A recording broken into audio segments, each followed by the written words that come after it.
It's one of the most baffling mysteries of the current generation era. So many PlayStation 4 and Xbox One titles have received remasters or 60 FPS upgrades, and yet one game stands alone. Red Dead Redemption 2. As far as I can tell, there's no real reason why developer Rockstar couldn't deliver a mightily enhanced version of the game for PS5 and Series X. What you're looking at here is footage taken from a very console-like PC demonstrating that 60 FPS is possible with visual settings broadly in line with the Xbox One X version of the game, if not slightly better. Looking for an even higher quality 30 FPS mode? Well, that's doable too. Enhanced lighting, global illumination, shadows, it's all possible. Right now though, today's consoles are limited to backwards compatibility versions of the existing last gen version. And what that means is that PlayStation 5 runs with a disappointing 4K checkerboard rendition of the game locked to 30 frames per second. The situation improves somewhat on Xbox Series X, which is running the Xbox One X code, which is in turn running at a native 4K, offering a dramatically better presentation. However, both of these experiences are basically interchangeable with gameplay on PS4 Pro and Xbox One X, just with a far superior lock to the target 30 frames per second. But come on, 30 frames per second? This game deserves better. First of all, I want to highlight the work of modder Illusion, who has released a frame rate unlock mod for Red Dead 2 that alas only works on exploited PlayStation 5 consoles. What's happening here is that we're still looking at the PS4 Pro version of the game, but the system call the game uses to limit the experience to 30 frames per second has been removed, opening the taps to run flat out, locked at 60 frames per second. It just works, similar to the way a lot of PlayStation 4 Pro games running with unlocked frame rates run so much faster under backwards compatibility on PS5.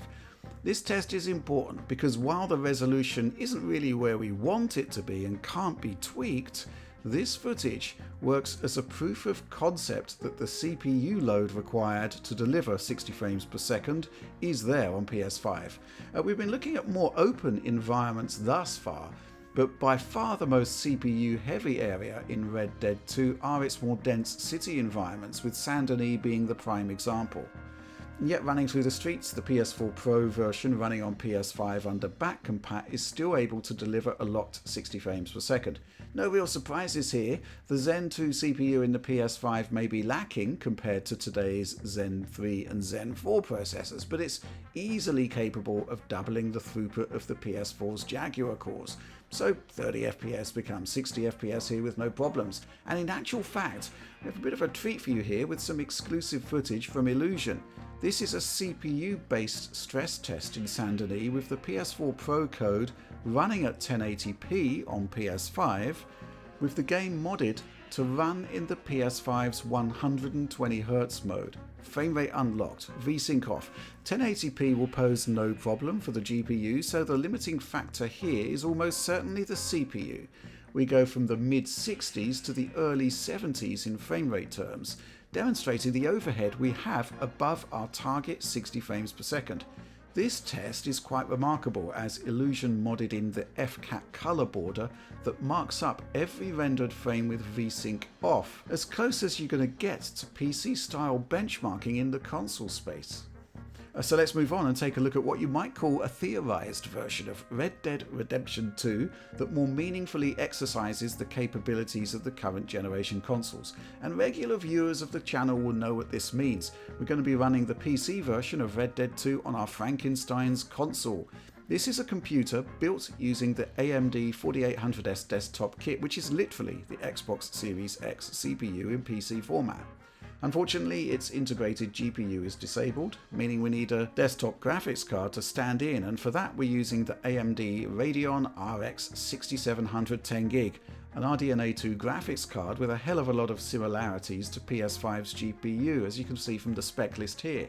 And we'll begin by tackling the big question head on. 60 frames per second, a performance mode. So this is an interesting one. We want to double that frame rate, but we don't want to skimp on the visual features that Xbox One X version had. Think of that as our reference version, if you like. Back in the day, Alex put together an optimized setting list for the game that was effectively the Xbox One X settings. But here's the thing, some of those settings on the console were effectively hybrids of low and medium, medium and high, or in some cases actually ran lower than PC's low. So what you're seeing here are the settings I chose for a notional PS5/Series X performance mode. It's Alex's One X equivalents, but where there are hybrid settings, we've pushed up fidelity. So a low, medium, hybrid setting on Xbox One X, well, we're just going to put that to medium here. Medium, high, well, we'll just move to high. You get the picture. By capping at 60 FPS with VSync, how a notional console version would run, you can see that native 4K doesn't quite hit the target. And even lowering resolution, there are fluctuations beneath the target performance level. It's only really at 1800p where we stay stable throughout all of the benchmark sequences. I got those values by using the game's inbuilt resolution scaler. However, there are fluctuations between the target performance level, and I think native 4K is a bit of a stretch at 60, remarkably. It's only really at 1800p that everything stays stable throughout. Now, Rockstar could, in theory, add dynamic resolution scaling to the engine. It could actually optimize beyond what the PC version can deliver running on our bizarro console/PC hybrid hardware. But 1800p 60, I reckon that's doable, and it actually looks really good. Interestingly though, it's not quite a locked 60. Saint-Denis appears to have PC-specific traversal stutters. Typically a limitation found in storage, CPU power, or both. However, we know that the consoles don't have a problem here because there are no such stutters when looking at Illusion's 60fps mod for PS4 Pro running under Back-Compat on PS5.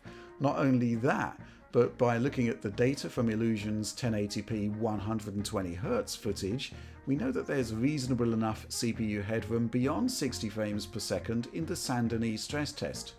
But returning to the 60fps PC captures we have here, the only other issue I found was probably a GPU limitation here.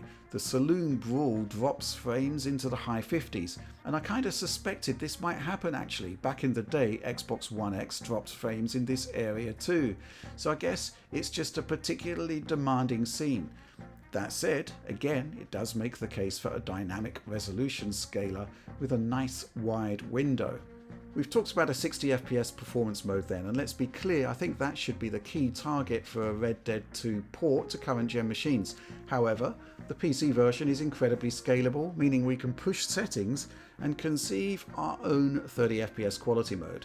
To this day, the PC port is still incredibly demanding at the Ultra preset, even though at console equivalent settings it runs pretty great. What intrigued me was that the RX 6700 10GB, so close to console GPU performance, could not sustain native 4K 30 maxed out. Volumetrics and the tree tessellation option are just too demanding. Here are the settings I chose to deliver a lock 30 on our Frankenstein's console PC. We're now more in high and ultra territories compared to console equivalent settings, but we're certainly not maxed. The next problem is that unlike the consoles, PC can't do 30 FPS properly with even frame pacing via its half-rate VSync option, something that really should have been fixed years ago. But no problem, Chaldean's Special K can do this properly. What we're doing here is retaining the native 4K of the Xbox One X version, but ramping up quality settings significantly in areas where we think the console version could stand to see some improvement. Shadows, volumetrics, lighting quality, global illumination, these are all remarkably heavy to scale beyond Xbox One X quality. But the options are there on PC. Even so, I was taken aback by the fact that even at 30 FPS capped, console equivalent GPU performance can only go so far. Red Dead 2 received so much optimization-based criticism at launch on PC, when the bottom line is that Rockstar simply scaled the effects to ridiculous degrees, future-proofing the game for later PC hardware. Let's put it this way, Xbox One X equivalent settings, or close to them to be more accurate, see a remarkable 78% uplift in frame rate compared to running Red Dead 2 at Turbo Nutter Maxed Out Ultra. Still, returning to the matter at hand, our tweaked 30 FPS experience here, no problems maintaining CPU or GPU performance and the target 30 FPS is basically locked from start to finish, even in that troublesome brawl in Valentine that's caused so many performance hiccups historically. So on the face of it then, a good looking 60 FPS experience could be viable for PS5 and Series X based on what the PC code is telling us, with scalability for a 30 FPS mode that improves the deficiencies inherent to the last gen versions. But I do wonder if more recent enhancements to the Rage engine could actually deliver more out of scope of the PC version of the game. Looking at GTA 5 on PS5 and Series X, Rockstar did push further. Ray-traced sun shadows offer a nice improvement over the more traditional shadow maps. Of course, these were grafted onto a much older game than Red Dead 2 with GPU cycles to spare, but looking ahead to GTA 6, no RT shadows there, but it does seem to have RT reflections and global illumination. That latter technology, GI, ray-traced GI, I think it would look pretty awesome in Red Dead 2. So for its next game, Rockstar is clearly flexing its technology, but it would probably be too much of a stretch to add RT to a prospective Red Dead 2 current gen upgrade. So at this point, I'm convinced that console level hardware could deliver a convincing upgrade for this classic game. Certainly a world away from the limitations of backwards compatibility, and even a substantial boost in all dimensions over the PS4 Pro version running fully unlocked on PlayStation 5 hardware, as we've seen courtesy of Illusion's mods. I guess Rockstar for now is focusing elsewhere, but really, come on, this has got to happen. But that's all from me on this one. Like, subscribe, share, and consider clicking the bell icon for notifications that may or may not appear in a timely manner. Get high quality video downloads of this content from digitalfoundry.net via the DF Supporter Program, which also offers early access opportunities, bonus materials, and much, much more. But that's all from me on this one. Thanks for watching and supporting Digital Foundry.